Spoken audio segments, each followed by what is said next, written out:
আসসালামু আলাইকুম রহমতুল্লাহ।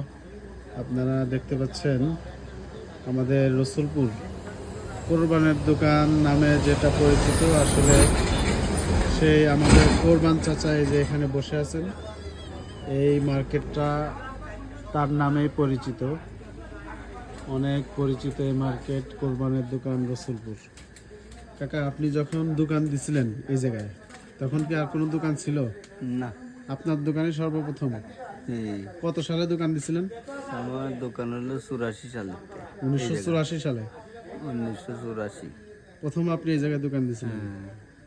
এই যে আপনারা দেখতে পাচ্ছেন তার দোকান। সে এখানে অনেক ব্যবসায় আসছে গেছে, কিন্তু তার মতো কোনো ব্যবসায়ী পর্যন্ত টিকে থাকতে পারেনি।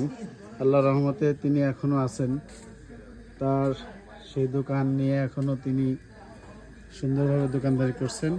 আল্লাহর রহমতে কাকা এখনো সুস্থ আছে। আপনি সুস্থ আছেন তো না কাকা? আলহামদুলিল্লাহ সুস্থ। যাক, আলহামদুলিল্লাহ। আমরা দোয়া করি কাকার জন্য, কাকা আরো দীর্ঘ নেক হায়াত আল্লাহ তাআলা দান করুক। আসসালামু আলাইকুম রহমতুল্লাহ।